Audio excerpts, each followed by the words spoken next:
We are live in 3, 2, 1. The House. They have enough votes in the Senate to try to stop stuff from going through. President Donald Trump's proposed budget refocuses time, energy, and most importantly, money on funding the border wall. The Earth gives us so much, and we never give anything back. A group of Brigham Young University students is trying to save the environment one plastic bag at a time. Here they come. The Church of Jesus Christ of Latter-day Saints dedicates its first ever temple in Rome, Italy. Welcome to NewsLine. It's March 11th, 2019. I'm Paula Kiko Chandler. And I'm Madeline Rubber. The Trump administration is releasing its 2020 budget today, and it's expected to be met with significant resistance, in part because of funding for President Trump's long-promised expensive border wall. John Lawrence reports. President Trump calls it a budget for a better America. Promises kept, taxpayers first. The president's plan promises a balanced budget in 15 years and calls for nearly $3 trillion in spending cuts. And then there's the elephant in the room. The whole issue of the wall and border security is of paramount importance. We have a crisis down there. A White House official says President Trump is requesting $8.6 billion for the border wall. Democrats control the House. They have enough votes in the Senate to try to stop stuff from going through. House Majority Leader Nancy Pelosi and Senate Minority Leader Chuck Schumer released a statement Sunday blasting President Trump's expensive and ineffective wall and saying Congress would not back the request. Doubling down is doubly dangerous. As Pelosi and Schumer pointed out, this could lead to another intractable set of negotiations that maybe shut the government again. Supporters say it's a risk the president is willing to take. We have to be much tougher and have more constructive immigration policy, which we will be developing over a period of time. So yes, he's going to stay with his wall, and he's going to stay with the border security theme. I think it's essential. I'm John Lawrence reporting. The Rome, Italy temple of the Church of Jesus Christ of Latter-day Saints is now dedicated. That's right, and leaders of the church traveled to Italy for the special and sacred event. Now we will proceed to finish the work of the temple. Church President Russell M. Nelson conducted the symbolic cornerstone ceremony, which signifies the temple's completion readiness for the dedication of sacred use. Rome, Italy temple is the church's 162nd operating temple, with another 40 temples under construction and announced. For President Nelson to invite us all to be here was such a lifetime thrill, such an honor and privilege. All members of the First Presidency and Quorum of the 12 Apostles participated in various dedicatory sessions. President Nelson attended and gave the dedicatory prayers in each of the 3 sessions. The temple will serve more than 23,000 Latter-day Saints in Italy and nearby countries. Russell M. Nelson, the prophet of the Church of Jesus Christ of Latter-day Saints, has good things to say about the historic meeting with the Pope Francis. It is historic because it's the first meeting between a Latter-day Saint president and a pope. The meeting was held Saturday, a day before the dedication of the first temple in Italy. President Ballard also made the trip, and with the prophet, they told the media the Catholic people are fortunate to have such a concerned, loving, and capable leader. We talked about our mutual concern for the people who suffer throughout the world. They also discussed the close relations the two faiths have in working together on humanitarian projects. An LDS leader in Rome who attended the meeting, Elder Alessandro Dini Ciacci, said how inspiring it was for him to witness 2 of the leaders of the leading faiths in the world meet together and share brotherhood. Elder Missimo De Feo of the 70s said it was a wonderful feeling to see how they seemed to be like old friends just after a few minutes. A historic photo was taken of all the members of the First Presidency and Quorum of the 12 Apostles for the Church of Jesus Christ of Latter-day Saints in Rome. It was the first time in history that all 15 leaders of the church gathered together at the same location outside of the United States. The leaders took the photo in front of the Christus statue at the new Rome Temple's Visitor Center. A house fire broke out in Ogden around 6 a.m. this morning.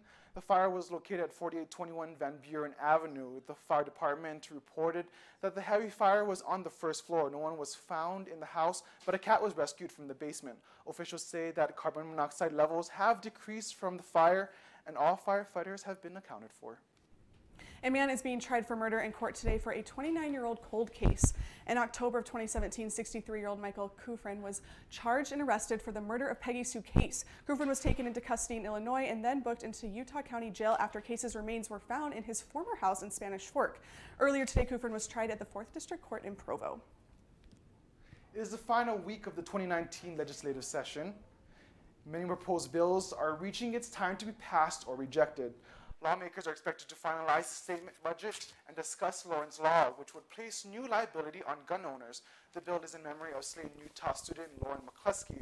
Lawmakers are also discussing a bill that would hold Utahns homeless fund gatekeeper more accountable. The legislative session ends Thursday at midnight. A group of BYU students is trying to save the environment one plastic bag at a time. NewsLine reporter Lauren Schofield is live outside a grocery store in Provo. Lauren, what are these students trying to accomplish?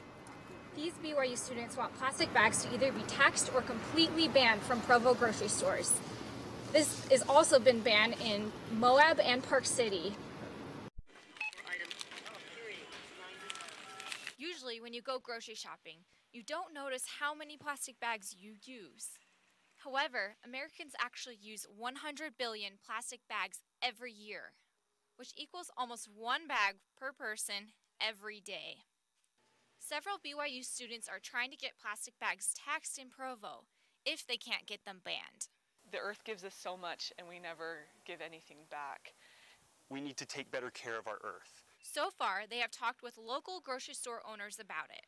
They found that one grocery store in Provo spends $17,000 a year on plastic bags. Banning it, we want to tell stores, hey, this would be financially beneficial for your store. The group says that an owner of a major Provo grocery store wanted to ban plastic bags. He's thought about getting rid of plastic bags before because it would first save their company thousands of dollars, but he was just saying that they would probably never do that unless it was a citywide thing, because if they were the only ones who did it, then they would lose business. But one Utah bill could put a stop to their attempts to ban plastic bags in Provo. HB 320 aims to put a ban on all plastic bans so that plastic bags can't be banned or even taxed. Representative Michael McKell, the bill sponsor, says that this bill will unify Utah markets. 320 Container Regulation Act, Representative McKell. This bill was heard in Natural Resources, Agriculture, and Environment with a vote of 6-4-3. The students are trying to raise awareness about the bill. Past the committee is now circling in the House. The bill sponsor hopes that it will get passed and go to the Senate. Back to you, Pal Kiko. Thanks, Lauren. An intruder was shot to death after entering a home in Murray last night. Earlier this morning, Murray City Police Department identified the intruder as 32-year-old Andrew W. Miller. Police say Miller entered the home located at 440 East, 5900 South just before 7 p.m. The homeowner opened fire, killing Miller. Miller's motives are unknown, and the police have believed the two men had no connection to each other. Police say two men are in critical condition after two cars collided in Midville yesterday afternoon. A 22-year-old driver was traveling northbound on State Street when he went through the intersection at 8000 South and crashed into the left-turning car. The car rolled in the air before landing and catching on fire. Both drivers were transported to Intermountain Medical Center. A massive avalanche happened in the LaSalle Mountains near Moab last week. Officials say the avalanche was a half-mile wide and broke 6 to 12 feet deep at the ground. The snowpack in the LaSalles is different than in the Wasatch Range. The snowpack there is as deep as it has ever been. The Utah Avalanche Center is hoping that this means it will become more stable. One of the biggest dance competitions in the nation was held at BYU this weekend. Newsline reporter Bella Vaughn was there and watched as participants stepped on the dance floor for some fierce competition. The lights are dim, dresses sparkle in the spotlight, and the beat of the music throbs throughout the BYU Marriott Center. It's dance sport. This weekend, dancers from across the country came to compete at the National Ballroom Competition for 4 days. The dancers love the positive energy of the audience. Under-21 ballroom champion Ricky Taylor Dubovic says that the positivity and cheering is something you don't see at a lot of other dance competitions. I just love the supportive audience here in particular at this competition. It's just incredible because there's so many dancers in the audience who actually know what it's like to dance. They appreciate your dancing so much more than the average person. The BYU Ballroom Dance Program has hosted the event for the past several years. BYU is the center of dance, offering over 60 dance classes each semester. Stephen and Brody Rollison were dance partners for the Latin Championship event, and they're married. They've been dancing as a couple for 2.5 years, and competitive dancing has connected them to some of their lifelong friends. We have like welcoming parties for the people from the East Coast when we're in Utah, and they have welcoming parties for us when we go to New York. So we make friends that way, and we stay in contact, so it's really fun. Competitors at Dance Sport dance alongside the country's best of the best. It's really like exciting to go out there on the floor and see all these people, some people that you've never met, and to see all their amazing dancing and It's really inspiring.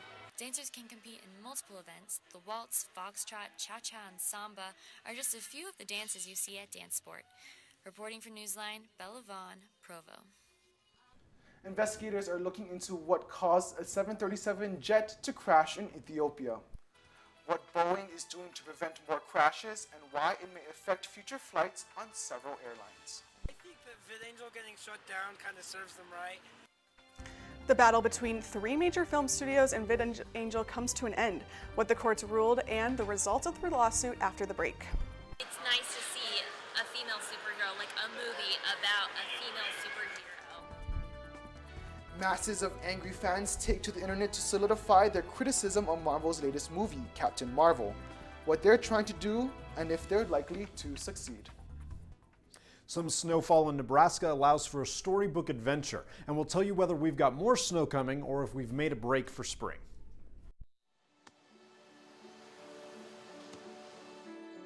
I don't remember how it started. Our back and forth. It always came back. Dad! You probably don't remember what you told me, That was perfect. but I heard every word.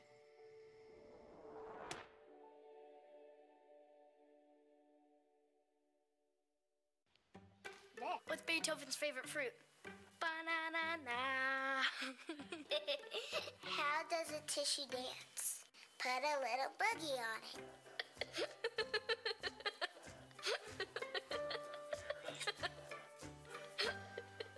Hey, Bobo, do trees tell each other stories?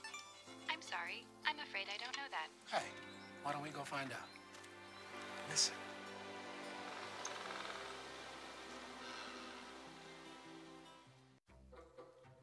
They call me Maxie, but I prefer tripod. I was your above-average four-legged homie, and then wham-bam minivan. Some people pity me. Now that's lame. I still run, fetch, and swim. And the ladies love me. I'm the ultimate wingman. Just don't ask me to high five.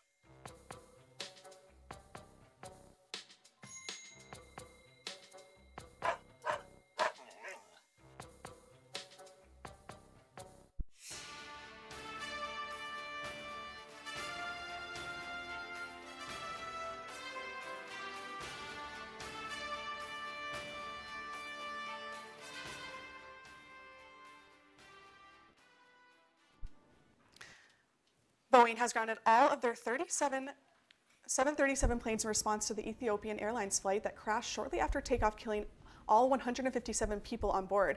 Passengers from more than 30 countries were on the flight, including 8 Americans and 18 Canadians. The flight took off from the capital city of Addis Ababa just before 8:40 a.m.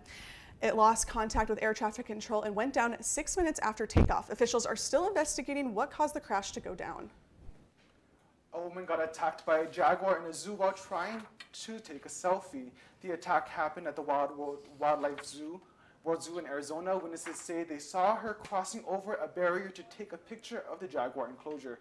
The jaguar attacked her arm and only let go after someone else distracted it with a bottle. The woman needed medical attention but is expected to be okay. The Wildlife World Zoo tweeted that the jaguar would not be put down as a result of the incident. The zoo has said the woman has since apologized and taken responsibility for the incident. Hawaii firefighters are battling a large wildfire on the west side of the island of Oahu. The fire started early Sunday morning in Nanakuli Valley and spread to Waianae Valley. At its peak, the fire burned within 100 feet of homes. No buildings have burned and there are no reports of injuries. Officials are unaware of the cause of the fire. Scientists have found what could be a new kind of killer whale off the coast of Chile. The whales have been named Type D. They look like killer whales, but they have a different body shape, a more rounder head, and smaller, narrowed white markings around the eyes. The National Oceanic and Atmospheric Administration says they hope the DNA samples taken from the Type D whales will be able to reveal more in a few months.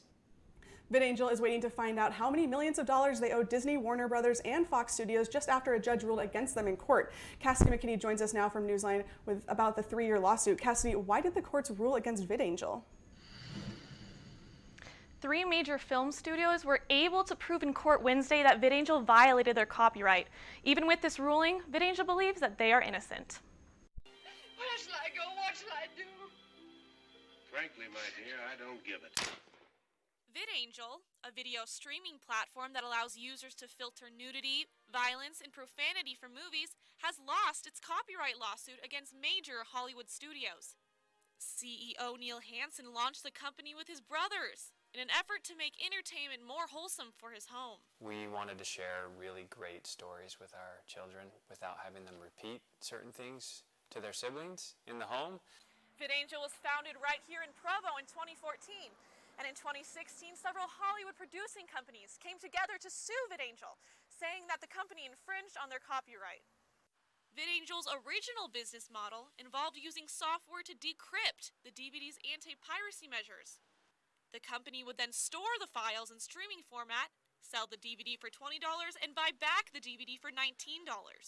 The judge ruled that this practice conflicts with the Digital Millennium Copyright Act's protection against security software to keep movies from being pirated.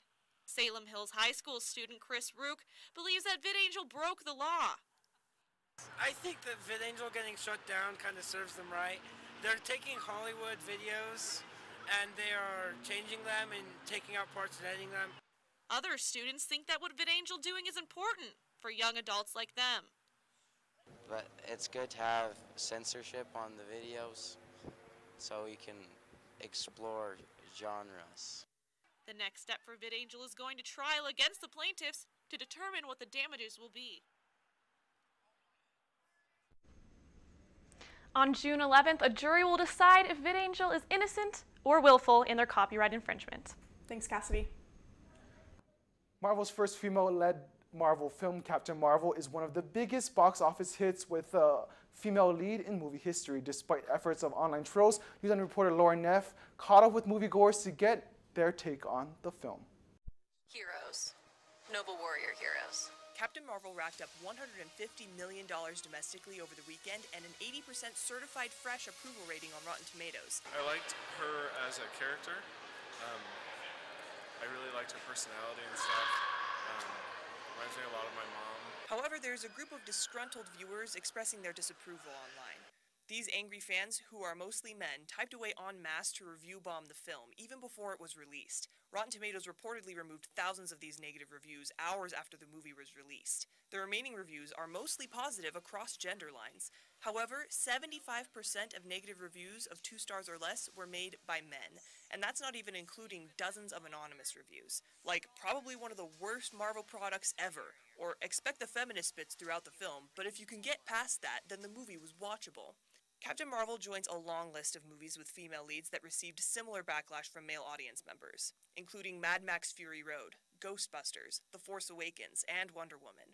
Actors and filmmakers say that their goal was to tell the story of the oppressed, but to also spread a universal message. She goes on this journey, and the more she learns about herself and her humanity and her past, the more powerful she gets. The ultimate message is that the power lies within us all. Viewers acknowledge the movie's political slant, but say that they enjoyed the overall message. It's nice to see a female superhero, like a movie about a female superhero, because there are not really any of those. Reporting for Newsline, I'm Lauren Neff.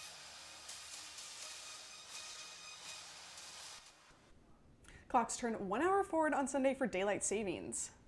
Ali Arnold reports on how people are reacting to the change on social media. Ali?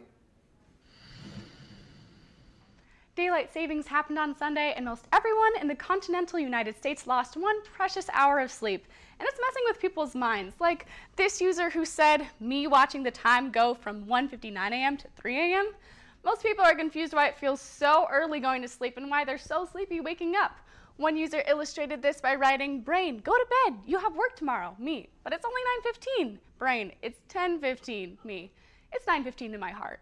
And of course, you can count on Twitter for some laughs. People are comparing themselves to tired toddlers, like this little girl who just can't seem to stay up. If I can get this link here, you can see her falling over with the caption, waking up for work after daylight savings, and this little hockey player who just ran out of gas with the caption, me on Sunday night after daylight savings times robbed me of an hour of sleep. Even some celebrities are sharing some sleepy selfies, like this one on Instagram posted by Jimmy Fallon with the caption, "It's not too late to take a nap. It's still an hour earlier." Right? Kind of.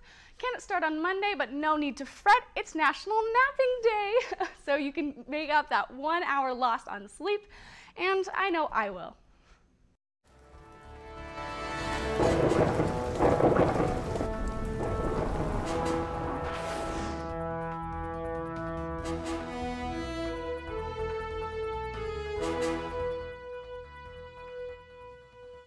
A neighborhood in Omaha, Nebraska decided to have fun with the snow this weekend.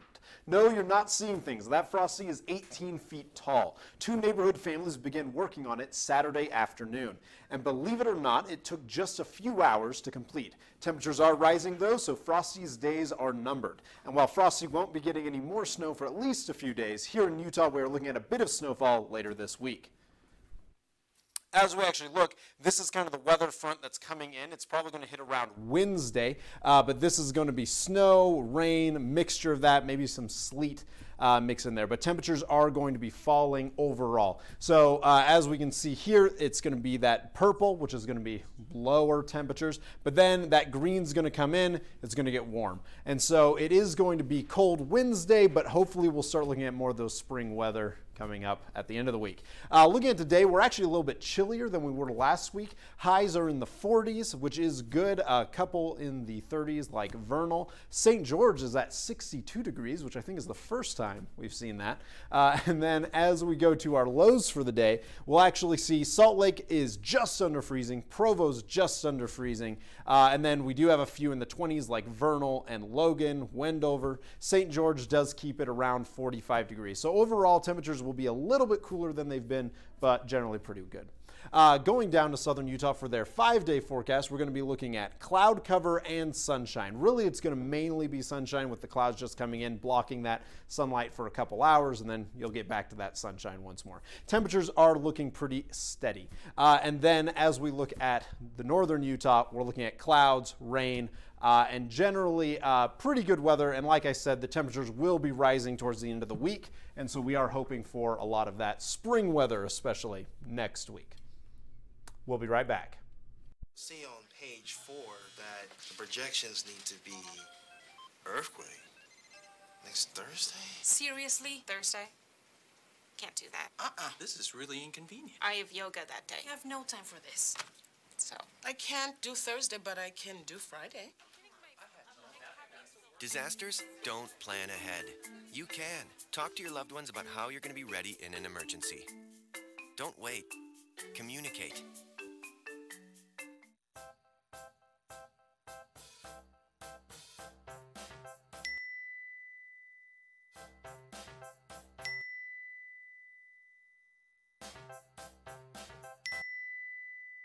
Planning the right amount of food is hard. The Guestimator makes it easy. Just tell it who's coming and what's for dinner. Then it tells you how much to make. And yes, it even plans for leftovers. Try it at SaveTheFood.com.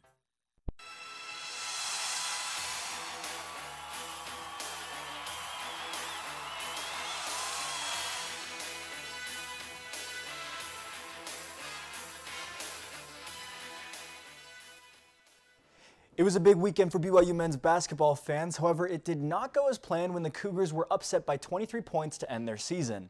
BYU started the game on the wrong foot, missing their first 6 shots and never seemed to figure it out. The first half was not a pretty sight as the Cougars scored a season-low 19 points in the first half. The 7th-ranked San Diego Toreros lit them up with 46 first-half points. BYU was a solidified 2 seed for the majority of the season. After losing 3 of their last 4 and finishing with a blowout quarterfinal loss to a 7 seed, the Cougar season came to an end in a way that many did not see coming. Hoping for a better outcome than the men, the BYU women's basketball team will take on the Pepperdine Waves today in the WCC tournament semifinals. The Cougars have been hitting on all cylinders the last month or so as they have won their last 6 straight, earning them a number 2 seed in the conference tournament. The Waves and the Cougars have met twice this season, each of them with 1 win against each other. If the Cougars can get this win, it is a much higher chance of them getting to the NCAA tournament. Last time that happened was 2016.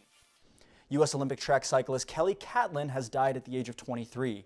The athlete was found in her campus residence at Stanford University late last week. Catlin was a current member of the USA cycling team. She won a silver medal in the women's team pursuit at the 2016 Olympics. Catlin was a graduate student at Stanford University studying computational mathematics. The Utah Jazz will take on the Oklahoma City Thunder tonight in front of their home crowd. The Jazz are 6-4 in the last 10 outings and are currently the 6th seed in the Western Conference. The Thunder, on the other hand, have had a little bit of a slump, losing 7 of their last 10 games and dropping to the 4th seed in the Western Conference. A loss tonight would cause the Jazz to drop to the 8th seed. With just a little over a month left and the bottom half of the playoff race as tight as ever, every win counts if they want a chance at the playoffs this year.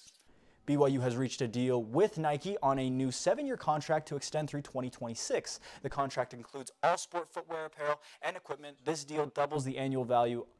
The previous Nike agreement includes an annual cash compensation for BYU athletics. We'll be right back. Truth is, I'm impressed. I haven't been asked such intelligent questions in a long time. Nice.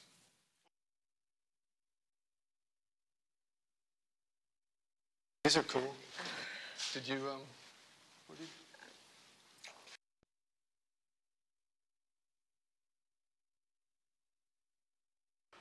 What?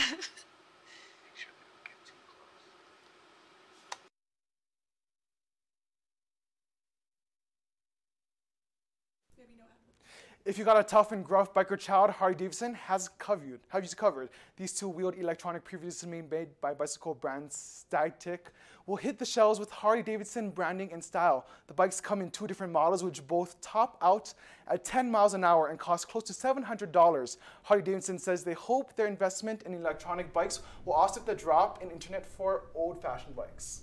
So getting back to biking. Yeah, that's really fun. Awesome. Thanks for joining us today. For more information on our stories or to share them with your friends, check out our website at universe.byu.edu/newsline.